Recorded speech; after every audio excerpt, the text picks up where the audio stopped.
Good morning out there, you thousands and thousands of beautiful people out there every day watching our videos, commenting, sharing this great project that we have going on here. Well, good morning to you here from the beach in the Philippines. Yeah, really enjoying to see the sun coming up. Just look at that. Another beautiful day on the horizon right there. I can hear the shrimp boats coming in out there on the water every morning. Let's have a look at them.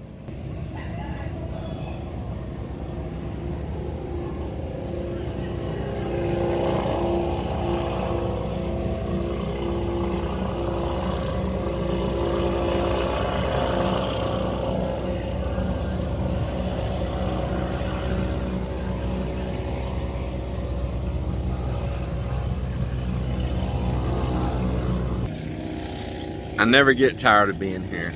I tell you what, Mel and I both, we wake up so happy here every single day. It's just the God's honest truth. It's just the truth. I tell you what else is really nice is the view back over here at the mountains right now too, with the morning sun hitting them. Let me show you that. You can just really see the sheer faces on this side of the mountains there with that morning sun hitting. It's just like cliffs almost right around right there. It's pretty steep.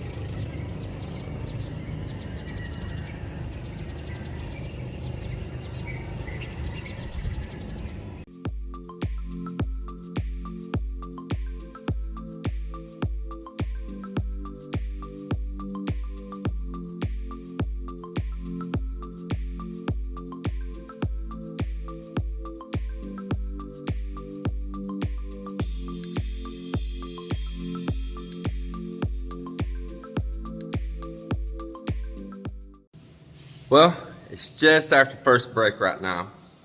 And speaking of breaks, I still got a broke tooth. Yeah, been so busy, hadn't even had a chance to go to the dentist. Melinda says she's gonna make me an appointment, but yeah, gotta get that done. It's driving me crazy, have a gap there. Well, it is just after first break right now. They ought to be walking back in the door any minute right now. And I've been busy. I haven't been recording because I've been working. And it's been so noisy because there's grinders going outside on the railing. There's grinders going inside in here cutting the stone. There's hammering on bamboo, which echoes so loud if you've ever hammered on a bamboo indoors. It's like playing an instrument, you know. It's boom, boom, boom. And it's just been so much happening. I have not bothered to try to record. If I did, it would just have to be still images and music dubbed over it or something. So let's have a little look at what's going on. So first off, back over here on this wall, Admin's been working on it this morning, and he got up here, and guess what? We're about 3 pieces short. 1, 2, and 3. It take 2 to make that 3. We got some scraps. We're not completely out. We got the pieces that we need to cut once we put our flooring in and we go back under. But there's numerous places selling this. I'm gonna be in the city tomorrow. I'll stop and pick up about 6 pieces of it. And if you wanna know why I'm gonna pick up 6 pieces, because I wanna put some back as spares. In case any of this ever got damaged, I'm gonna have a little place that's gonna store some extra pieces of this. Extra pieces of floor tile, for instance, down in our garage, that tiling down there, I've got a couple of extras of it. The tiling in the CR, I got a couple of extras of it. Everywhere, I want some extras, so if something ever happens, you can chisel out that one and change it. And that should be a good suggestion for all of you. All of you, store it back. Don't let them use it to decorate outdoors with and have it. You won't regret it, because you may never see that tile again. Joelle has continued in here forming up underneath the staircase. And I told him I just want to pour this slowly. I'm not wanting to be in no rush. I don't want to make it real wet.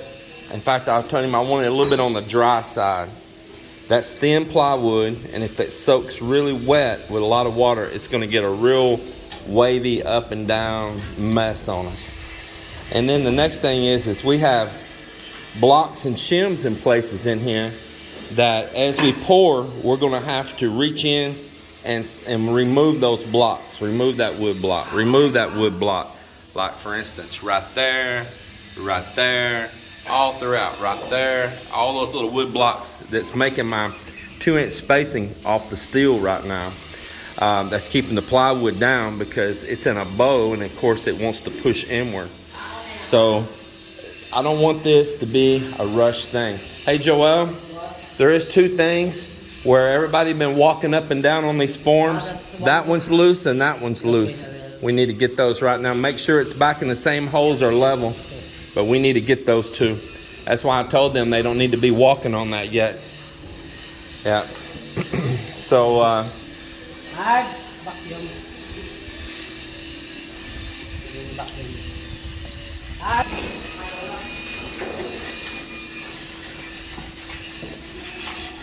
it's so all of that there is ready to go out. All that's ready to go out. Well, sack it up and take it home.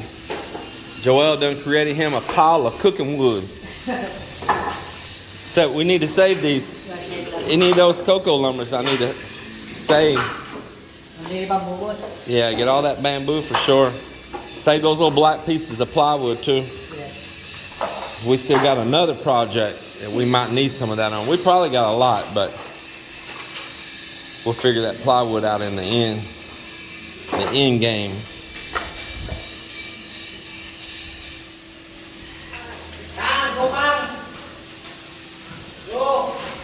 Alright, so that's what's been going on right there with that. And as you can tell right now, we're about to pour a staircase. They're beginning the mix down there right now.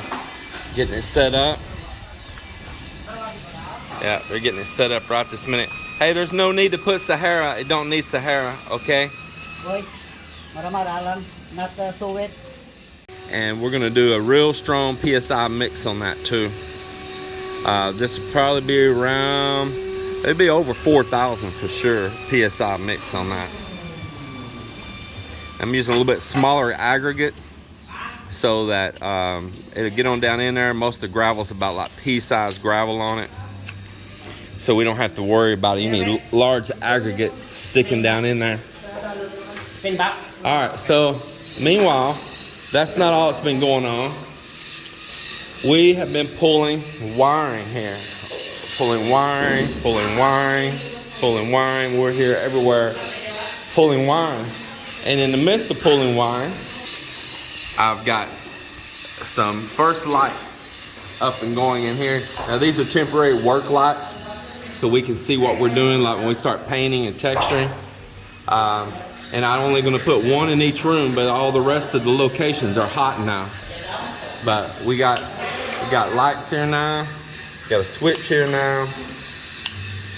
And I'm starting to set all these up as well as this one here.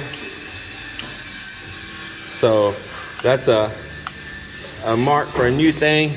I'm writing right on the skim coat because we're gonna be texturing, priming, and painting over all that anyway. So I'm just writing down everything on the walls, what it is.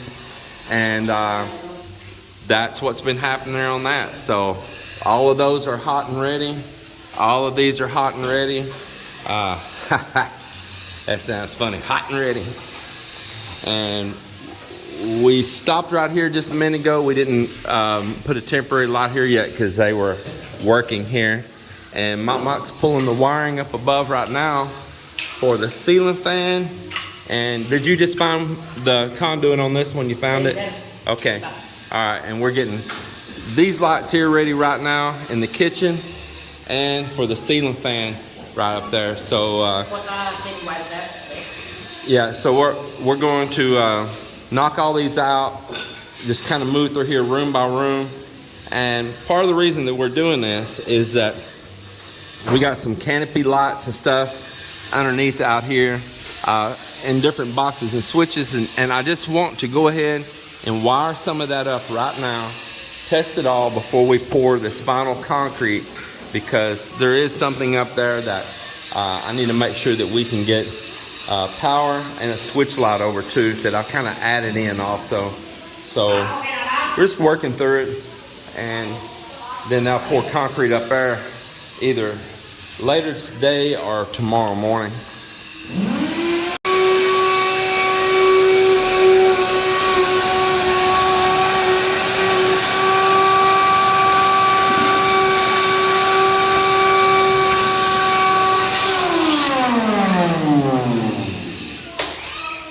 And there it is. He went fishing to catch a big fish. Huh?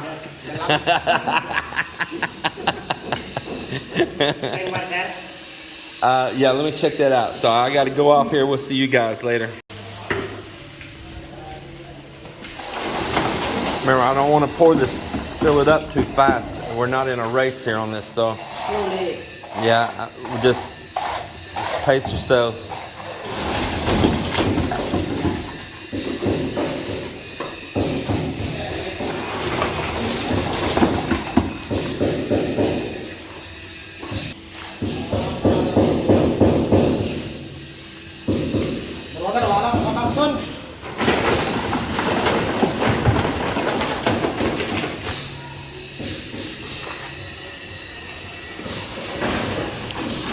I just now reading a commenter's statement of the video that I put out the day I was going to start building this, saying, oh, it's too steep and it's going to look funny and all, but it's a normal rise on the rise, and it's a normal tread. In fact, all the treads up that side are nice and wide. Of course, the ones in on the turn are a little narrower on the inside. That's the way it is on any kind of curved staircase. But unless you had it like a great big long curve, you might be able to do a little bit differently. But on a tight curve, anytime like a spiral or anything, you're gonna have a small tread towards the inside. But no, that's one of the nice things about doing a curve, is that you gain all the steps. Normally where you would have a landing, it's just a flat area, and then you got to do steps again. But when you do one that curves like this, you're always on a rise. You're always coming up, and you can fit nice treads, a nice rise into a tight area. Now, a lot of times you'll find staircases in the Philippines that they'll make a real deep 13, 14 inch tread and have a little old 5-inch rise or something. It seems like you're walking up a staircase forever. And then you'll go to the next place and they'll have a 9-inch step and a 8-inch tread, and you'll feel like you're climbing straight up a ladder. So this is actually a normal rise right here by pretty much international standards. I'll see if I can look some data up on that and share it here on the screen so we can turn the naysayer into a better educated man. Were you trying to get crazy with this thing? Don't you know I'm loco?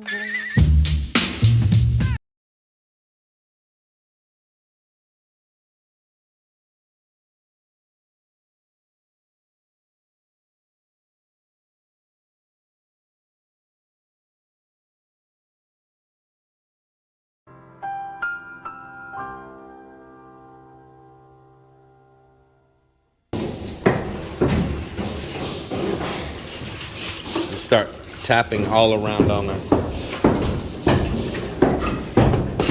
There you go. Now I'm already watching it drop down. There you go.